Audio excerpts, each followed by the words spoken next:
sangue circula pelo corpo, levando oxigênio e nutriente para todos os órgãos. Por ser de extrema importância no nosso organismo, está sujeito a diversos tipos de doenças. Algumas são mais comuns, outras podem até ser fatais. Dicas de como diagnosticar e principalmente prevenir doenças no sangue é tema do De Bem com Você de hoje. Existem vários fatores causadores de doenças no sangue, sejam hereditários ou adquiridos. O linfoma é um câncer do sangue que surge no sistema linfático. Em 2020, a Fernanda, que é enfermeira há 4 anos, percebeu que algo no organismo não estava bem. Os primeiros sintomas que eu tive foi coceira no corpo, principalmente do período da tarde para a noite, e também tive uma dor muito forte no peito, que me atrapalhava até na respiração e também na minha postura. E também senti dor nas costas, né? Esses foram os primeiros sintomas que eu tive. Nessa última vez que eu senti essa dor muito forte no peito, eu estava trabalhando no hospital de plantão e eu pedi ajuda do médico internalista e ele fez uma solicitação de um exame de raio-x, onde constou uma massa no pulmão. Aí onde começou toda a investigação até chegar no diagnóstico. O meu diagnóstico foi um linfoma não Hodgkin. Com o diagnóstico de linfoma, Fernanda deu início ao tratamento que durou cerca de 5 meses. O meu tratamento foi feito com quimioterapia durante 4 meses e depois eu fiz ainda quase 1 mês de radioterapia. Com foco em uma saúde cada vez melhor, a enfermeira, que realiza exames de rotina e acompanhamento médico, também mudou alguns hábitos. Busquei uma reeducação alimentar e também comecei com atividade física regular. Recuperada, Fernanda esbanja alegria e deixa uma mensagem para quem enfrenta algum tipo de enfermidade relacionada a doenças do sangue. Eu tinha muito essa visão de que realmente o câncer, a pessoa vai morrer. E hoje não, eu tenho esperança de que não só eu, mas como outras pessoas também que têm esse diagnóstico, elas podem sim correr atrás da cura, né? Porque a cura ela existe. Hoje eu me sinto muito bem, minha vida segue normal, né? Continuo sim com a mudança de hábitos e também com a frequência que eu tenho de estar passando no médico, né? Mas isso é tranquilo, a minha vida continua normal.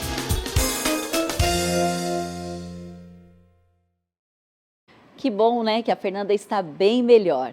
O sangue parece um líquido homogêneo, mas olhando com o microscópio, é possível ver que ele é composto por glóbulos vermelhos, brancos, plaquetas e plasma. Para entender cada um desses componentes e os principais sintomas das doenças relacionadas ao sangue, e principalmente, é claro, né, gente, como evitar essas doenças, o De Bem com Você de hoje recebe a hematologista Leila Pessoa de Melo. Tudo bem, doutora Leila? Olá, Gisele, tudo bem? Obrigada pelo convite e vamos conversar um pouco hoje sobre as doenças do sangue. Nós que agradecemos. Doutora, para a gente começar, vamos explicar para o telespectador cada um desses componentes, né? Na verdade, desses compostos, né? Que são os glóbulos vermelhos, branco, plaquetas e plasma. Explica pra gente. O sangue é um fluido vital. Ele é produzido dentro dos ossos, na medula óssea, né? Então, existem vários componentes do sangue. As hemácias, que são os glóbulos vermelhos, que são responsáveis pelo transporte de oxigênio e gás carbônico para todos os órgãos e tecidos.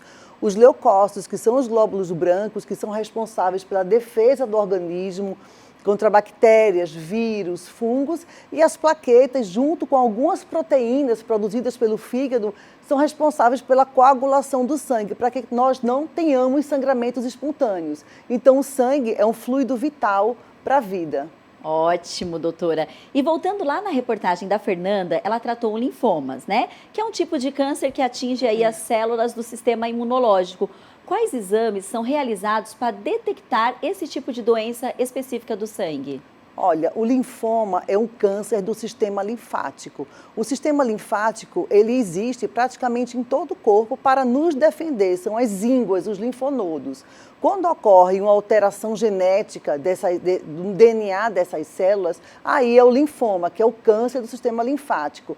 Para fazer o diagnóstico, é preciso fazer uma biópsia do gânglio ou da massa para poder saber, porque existem outras doenças que também aumentam os gânglios, como doenças infecciosas, tuberculose. Então, para fazer o diagnóstico do linfoma, é importante fazer a biópsia do gânglio ou da massa. E ele sempre é interno ou pode acontecer externo também? O quadro clínico do linfoma, a maioria dos pacientes, eles se apresentam com um gânglio, com aumento progressivo de um linfonodo, que é visto principalmente na região do pescoço, né? É aquela íngua que aumenta e não diminui. Enquanto nós temos uma amidalite, alguma infecção, os gânglios, né, que são os linfonodos, eles aumentam para nos defender e a infecção passando, eles diminuem. Como ocorre um câncer no sistema linfático, ocorre a proliferação e um aumento progressivo desses gânglios, dessas ínguas. Então é visto principalmente na região do pescoço, da axila, da virilha. A da Fernanda foi um aumento interno no tórax. Também pode ter, ela teve tosse, teve falta de ar, teve dor no peito. E também você pode também ter um aumento do volume abdominal, um aumento da barriga. O linfoma, ele é hereditário ou alguns fatores, de repente, podem aí contribuir para o surgimento dessa doença? A maioria dos pacientes, nós não encontramos fatores causadores do linfoma. A gente sabe que existem algumas substâncias químicas, agrotóxicos, benzenos, tratamento anterior para câncer, mas a maioria, alguns vírus, algumas doenças infecciosas podem ser o gatilho para o linfoma, como o HIV, o Epstein-Barr, o HTLV. Claro que a maioria das pessoas que têm essas infecções, elas não vão ter linfoma, sim, mas alguns tipos de vírus e bactérias podem ser o gatilho para essa transformação maligna do gânglio linfático, dos linfonodos. Entendi, doutora. E além do linfoma, quais são as outras doenças, aquelas mais comuns, né? De um jeito bem resumido aqui, que acometem o nosso sangue? A grande parte, assim, a doença mais comum que nós tratamos é a anemia. Sim, a mais né? conhecida, né? A mais conhecida, é uma doença muito prevalente. Existem alguns fatores de risco para o desenvolvimento dessa anemia, que são as crianças, né, quando os bebês, quando eles estão passando da fase de leite para a comida de sal, então é muito difícil, às vezes, essa passagem. Então, a criança se alimenta com uma quantidade maior de leite, com dificuldade de alimentação com a comida de sal e uma deficiência nutricional. Também as crianças, adolescentes, gestantes, mulheres em idade fértil, né, que têm um fluxo menstrual aumentado, e também nos idosos. Então, é uma doença prevalente, que tem um impacto muito importante na qualidade de vida, como cansaço, fraqueza, dificuldade no rendimento escolar, dificuldade no trabalho, dificuldade para a realização dos exercícios físicos, dificuldade no aprendizado e concentração. E é uma doença muito prevalente. Sim. Então é importante realmente você fazer o diagnóstico e o tratamento adequado. Tá certo, doutora. Bom, a próxima pergunta agora, as pessoas têm mania de falar assim, olha, você tá pálida, você deve estar com alguma anemia. Só que essa resposta a gente esclarece na volta do intervalo, porque o primeiro bloco já foi. Fica aí com a gente.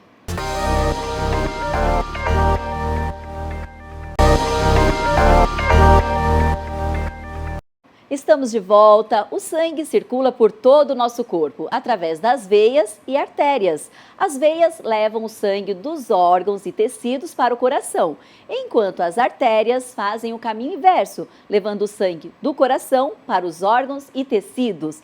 Já as células recebem sangue através de vasos sanguíneos de menor porte. E para entender a função do sangue no nosso organismo, recebemos no estúdio a hematologista Leila Pessoa de Mello. Doutora Leila, antes do intervalo, a gente estava conversando aqui aquela questão, né, que as pessoas têm mania de falar, você anda muito pálida, você deve estar com anemia. Realmente, a anemia causa essa... As pessoas ficam com essa expressão mesmo? Sim, a anemia você pode ter uma palidez cutânea, né, uma palidez na pele e nas mucosas, né? Além de tudo que eu falei, da dificuldade de concentração, do cansaço, o coração acelerado quando faz algum esforço e essa questão da cor realmente a gente vê, é um fator que a gente, é um sinal clínico que a gente vê relativamente frequente, principalmente nas anemias mais importantes. Então não é assunto de vó, não, sério. Tem que prestar atenção e investigar. Sim. Tá certo. E além da anemia, quais são as outras doenças que acometem o nosso sangue? Olha, além da anemia, você pode ter doenças malignas e doenças benignas. Das doenças benignas, existe a trombose venosa profunda, né, que quando se forma um coágulo dentro de um vaso, principalmente nas veias, principalmente nos membros inferiores, e o grande risco desse coágulo se formar dentro das veias é ele se desprender e ir para o pulmão, que é a embolia pulmonar, que pode ser fatal. Entendi. Doutora, e aí quais são os exames? Porque assim, todo mundo só fala em hemograma. Preciso fazer o hemograma, e ainda vem com o nome, né? Hemograma completo. Sim. Que na verdade não existe hemograma incompleto, né? Isso daqui é redundante, mas enfim, aprendemos assim, deixa assim. Todo mundo, né, todas as pessoas que querem investigar o sangue fazem primeiro o hemograma. Mas além do hemograma, quais outros exames podem fazer uma investigação aí do nosso sangue? Primeiro com o hemograma é um exame simples, barato, no posto de saúde, em qualquer laboratório você pode fazer. Você consegue avaliar se o paciente tem anemia, tem alteração na imunidade, tem alteração no número das plaquetas. Se o hemograma vier totalmente normal, talvez não precise você ir além. Tá. Mas se você percebe que tem uma anemia, uma diminuição dos leucócitos, uma diminuição, aumento do número das plaquetas, aí sim você pode pedir outros exames, como a dosagem toda do perfil de ferro, dosagem de vitamina B12, ácido fólico, se tem alguma doença reumatológica, um hipotireoidismo que também pode estar relacionado à anemia. Então, existem outras doenças que não são do sangue, doenças hepáticas também, por exemplo, que elas podem interferir e alterar o hemograma. Então, a gente tem que fazer uma história completa do paciente e entender o paciente como um todo. Então, o hemograma ainda é o primeiro passo e o que vai identificar ali se tem alguma coisa alterada, Sim. algum outro exame alterado, investiga. Sim, o hemograma é o primeiro exame realmente. O mais simples, barato e acessível. Para todos. Para todos. Tá, e a gente sempre fala aqui no programa que prevenir é melhor do que remediar. Qual que é a frequência ideal para realizar esses exames de sangue? O hemograma, que é o simples, uma vez por ano?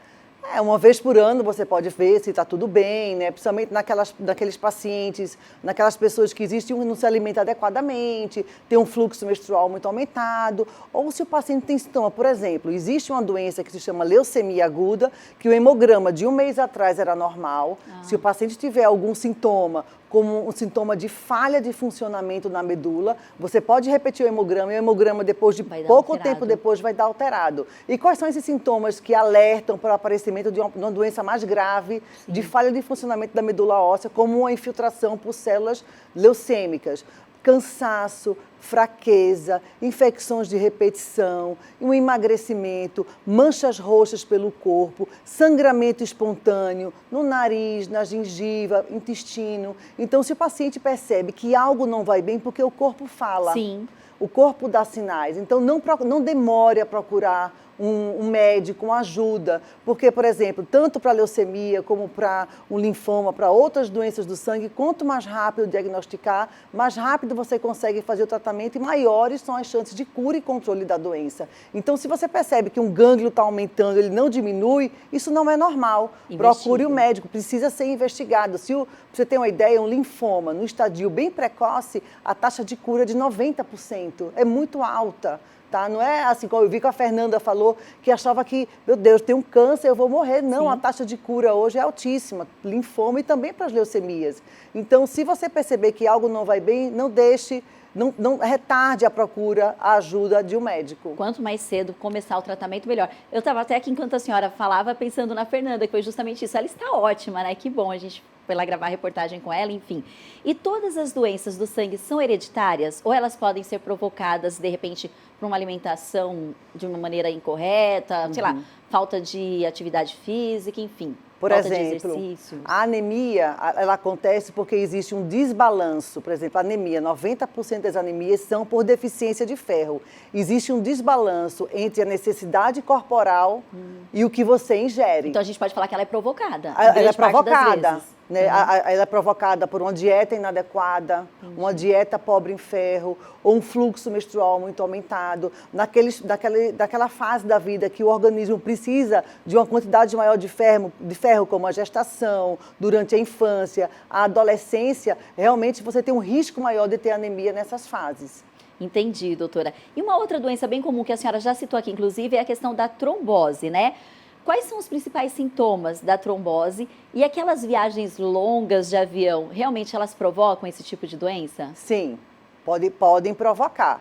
Existem aquelas tromboses que são provocadas, por exemplo, após uma cirurgia ortopédica, uma cirurgia e cirurgias abdominais também são cirurgias de alto risco trombótico. Então, você precisa fazer vários manejos clínicos para evitar que aquele paciente tenha trombose. Quais são os principais sintomas da trombose? Dor, inchaço na perna e pode ter alteração na cor da perna. Então, depois de uma viagem, aquela panturrilha, né, a canela está um pouco dolorosa, inchada, isso não é normal. Viagens prolongadas que aumentam o risco trombótico são viagens já a partir de 4 horas. Então, é importante o uso de meia elástica, a hidratação. No avião, você desidrata. Então, é importante você se manter bem hidratado, você movimentar as pernas numa viagem. Outros fatores que podem levantar um pouquinho ali da poltrona, levantar da poltrona, ir no banheiro, voltar. Não, assim, é muito complicado tomar um remédio e dormir 12 horas seguidas. São pacientes que realmente têm aumento do risco trombótico. Então, e é uma coisa que acontece muito, né? Às vezes as pessoas por medo, enfim, ou por trauma da viagem. Sim, é frequente após uma cirurgia, após uma fratura da perna, após uma viagem prolongada, uso de hormônio anticoncepcional oral, um hormônio que está muito em moda hoje, testosterona, a gente tem pego cada vez mais no consultório, pacientes repondo o hormônio com trombose. Então, isso tem que ser pensado muito, o risco-benefício de você repor uma terapia hormonal e você ter um quadro trombótico.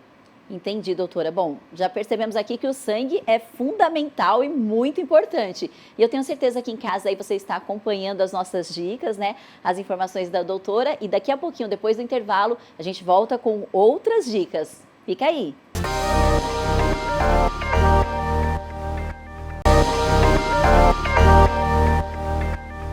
Estamos de volta. A transfusão de sangue em pessoas com câncer é um procedimento bastante comum. A quantidade de transfusões varia de acordo com o tipo de doença, mas os pacientes oncohematológicos normalmente são os que mais necessitam. Assim, a doação de sangue se mostra um ato essencial para salvar a vida, não só dessas pessoas, mas de qualquer um que possa precisar. Algumas dúvidas sobre a doação de sangue devem ser esclarecidas e eu fui até o banco de sangue aqui de São José dos Campos para esclarecer essas dúvidas. Matheus, coloca pra gente, por favor. Doar sangue é mais do que doar vida, é um gesto de amor e o doador contribui para que muitas pessoas continuem vivas. Esse gesto colabora também para a manutenção da qualidade de vida de muitos pacientes que necessitam de transfusões sanguíneas regulares. O coordenador do setor de captação de doadores do Banco de Sangue de São José dos Campos esclareceu algumas das principais dúvidas sobre a doação de sangue. Com uma alimentação regrada, atividade física, ele pode doar normalmente. E isso se vale também para outras questões relacionadas à saúde, como problema de pressão, problema na tireoide. Então, assim, o que a gente sempre recomenda é que o doador faça um contato prévio com o banco de sangue para que ele obtenha a informação correta se vai realmente poder doar ou não. Paulo explicou também quais são os requisitos para a doação. Doar sangue é muito simples, na verdade. Basta a pessoa ter de 16 a 69 anos. Nessa questão da idade, vale lembrar que o menor deve estar acompanhado de um responsável legal e que a primeira doação pode ser feita até os 60 anos de idade. Portanto, até 69 é para aqueles que já são doadores de sangue.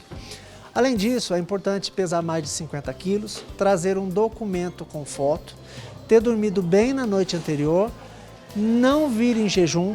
É fundamental o doador tomar o café da manhã apenas evitando alimentos gordurosos, como leite, derivados do leite, ovos, frituras. E é muito importante também estar em boas condições de saúde. Você já deve ter ouvido falar que uma bolsa de sangue com 450 ml pode salvar 3 vidas. Tudo isso porque antes de seguir para os hospitais, as bolsas são separadas neste laboratório em 3 componentes: hemácias, plasma e plaquetas.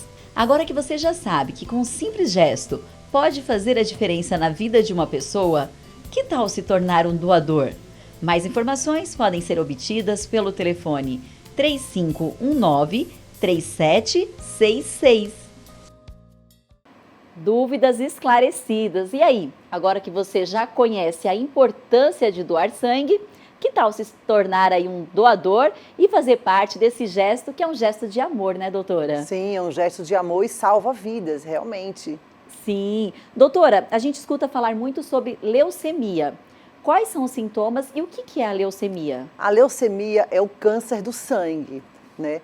É o principal câncer da infância, é a leucemia linfoblástica aguda, mas ela também acontece em adultos, né? Então, quanto maior a faixa etária, maior a chance de leucemia. As leucemias a gente pode classificar entre leucemias agudas, como o próprio nome fala, que tem uma velocidade de aparecimento muito rápido, de dias a semanas, e as leucemias crônicas, que elas têm, o paciente vai ter sintomas em meses e até anos. Então, é diferente o tratamento de um e de outro. O hemograma, ela dá muitas pistas. Por exemplo, numa leucemia aguda, que é um quadro mais grave, um quadro muito agudo, o paciente está bem numa semana e na semana seguinte ele começa a ter palidez cutânea, manchas roxas pela pele, pode ter aumento dos gânglios, que são os linfonodos, as ínguas, um cansaço, febre.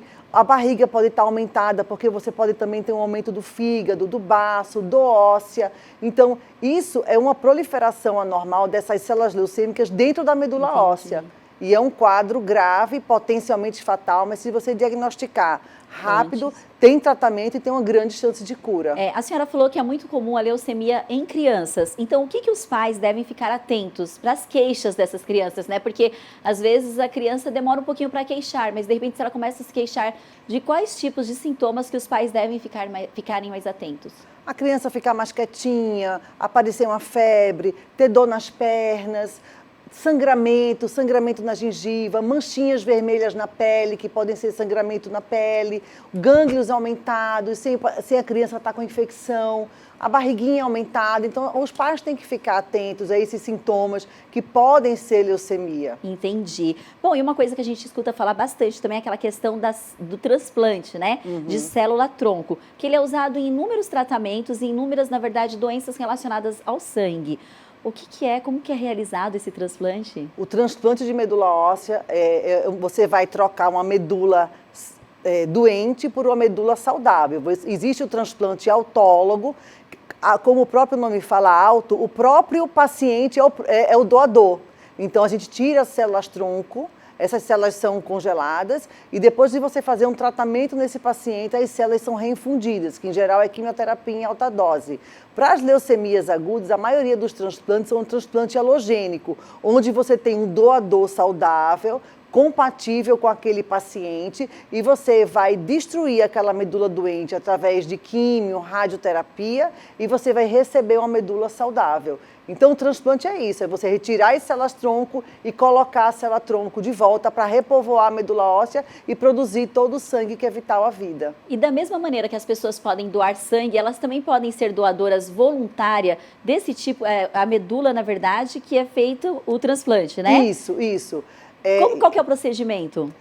Assim, existe primeiro quando você tem um paciente que tem indicação de um transplante halogênico, quer dizer, de uma pessoa saudável para o paciente, você primeiro procura na família, né? Então, cada irmão tem a chance de ser compatível com o paciente em torno de 25% a 30%. Então, o primeiro passo é você procurar. Você não encontrou entre os parentes, principalmente os irmãos. Você não encontrou na família, então você pode inscrever aquele paciente no REREME, que é o Registro de Receptores de Medula Óssea, o REDOME, é o Registro de Doadores de Medula Óssea, e você pode comparar o HLA daquele paciente, que é um exame que você faz para ver a compatibilidade, a gente chama de exame de HLA, que é o exame de histocompatibilidade humana, e você vai comparar com doadores saudáveis. Aquele paciente, aquela pessoa saudável que quer ser doador de medula óssea, ele com um simples exame de sangue, esse sangue ele fica num banco, e se por acaso você for compatível com o paciente, é aí que vão entrar em contato com você.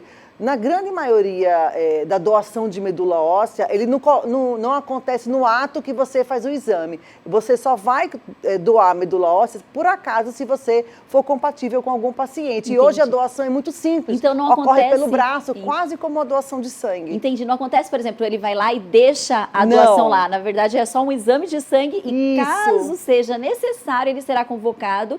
E essa questão que a senhora falou também da quase uma doação de sangue é muito importante, porque quando a gente pensa em medula, a gente já imagina que vai retirar, sei lá, algum líquido, não tem nada a ver, né?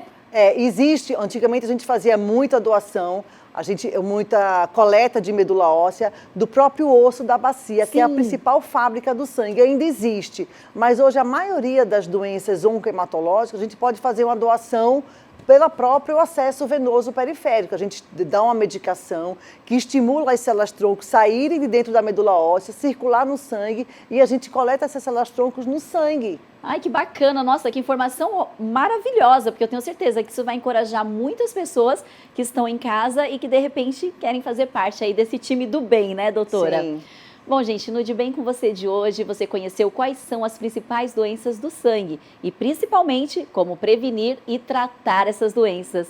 Obrigada, doutora Leila, pela participação, foi ótimo. Obrigada, Gisele, eu que agradeço, fico sempre à disposição de vocês. Opa, vamos te convidar outras vezes, com certeza. O De Bem com Você de hoje fica por aqui. Se você quiser rever esse e outros programas, acesse a nossa página, a página da TV Câmara no YouTube, a nossa playlist lá e acompanhe a gente também nas redes sociais. Até a próxima!